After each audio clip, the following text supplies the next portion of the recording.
Hormuz নিয়ে নিজের করা দাবির উপর ২৪ ঘন্টার বেশি অটল থাকতে পারলেন না মার্কিন প্রেসিডেন্ট ডোনাল্ড ট্রাম্প। এর মাধ্যমে এটা স্পষ্ট হয়ে যায় যে ইরান যুদ্ধ থেকে নিজেকে বের করে আনার জন্য তিনি বেশ হিমশিম খাচ্ছেন, যার ফলে এই জটিল পরিস্থিতি থেকে উত্তরণের জন্য কোনো অপ্রচলিত কৌশল খুঁজে বেড়াচ্ছেন মার্কিন প্রেসিডেন্ট। ১ মাস আগে একটি অন্তর্বর্তীকালীন যুদ্ধবিরতি চুক্তি স্বাক্ষরিত হলেও চলমান যুদ্ধ বন্ধের কোনো লক্ষণ দেখা যাচ্ছে না।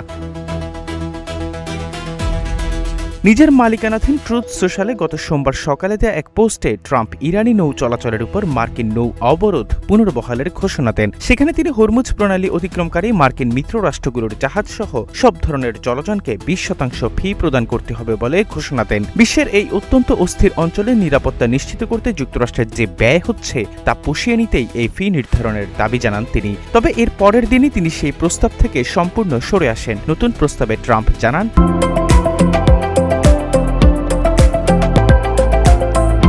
মধ্যপ্রাচ্যের মিত্র দেশগুলোর সঙ্গে বাণিজ্য ও বিনিয়োগ চুক্তির বিনিময়ে যুক্তরাষ্ট্র হরমুজ প্রণালীতে নিরাপদ যাতায়াতের সুবিধা দেবে। বিশেষজ্ঞদের মতে ট্রাম্পের এই আকস্মিক সিদ্ধান্ত পরিবর্তন প্রমাণ করে যে এই সংকটে তার কোনো সুনির্দিষ্ট দীর্ঘমেয়াদী পরিকল্পনা নেই। পূর্ববর্তী চুক্তিটি ইচ্ছাকৃতভাবেই অস্পষ্ট রাখা হয়েছিল, যেখানে ফি ছাড়াই বাণিজ্যিক জাহাজের নিরাপদ যাতায়াত তদারকিতে ইরানের আংশিক ভূমিকার কথা বলা হয়েছিল। বিনিময়ে ইরানে বিপুল আন্তর্জাতিক বিনিয়োগ এবং অর্থনৈতিক নিষেধাজ্ঞা প্রত্যাহারের প্রতিশ্রুতি ছিল। মার্কিন প্রশাসন ভেবেছিল এই অর্থনৈতিক সুবিধা হয়তো ইরানকে হরমুজ প্রণালীর নিয়ন্ত্রণ নেওয়া থেকে বিরত রাখবে, যা সম্পূর্ণ ভুল প্রমাণিত হয়েছে।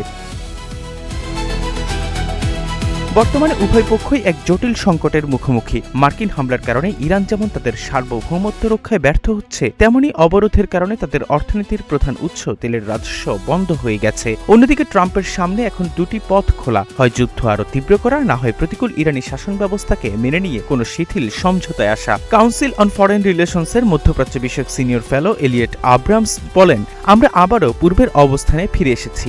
এখন প্রশ্ন হলো কার ধৈর্য বেশি, ইরানিদের যারা তেল রপ্তানি করতে পারছে না, নাকি যুক্তরাষ্ট্র এবং পারস্য উপসাগরের তেল ব্যবহারকারী দেশগুলোর। হরমুজ প্রণালী নিয়ে নতুন কোনো চুক্তি সম্ভব হলেও পূর্বের সমঝোতায় ফিরে যাওয়া আর সম্ভব নয়। প্রথমবারের অবরোধ ইরানকে আলোচনার টেবিলে বসতে বাধ্য করলেও এবার ট্রাম্পের সেই কূটনৈতিক চাপ প্রয়োগের ক্ষমতা সীমিত বলে মনে করছেন অনেক বিশ্লেষক। ওয়াশিংটন ভিত্তিক থিঙ্ক ট্যাঙ্ক ডিফেন্স প্রায়োরিটিজের মধ্যপ্রাচ্য কর্মসূচির পরিচালক রোজমেরি কেলানিক বলেন, এই যুদ্ধের সবচেয়ে বড় পরিণতি হল কোনো সুনির্দিষ্ট পরিণতি না থাকা। মার্কিন প্রশাসন ইতিমধ্যে তাদের সর্বোচ্চ সামরিক সক্ষমতা প্রদর্শন করেছে এবং তাতেও ইরান আত্মসমর্পণ করেনি।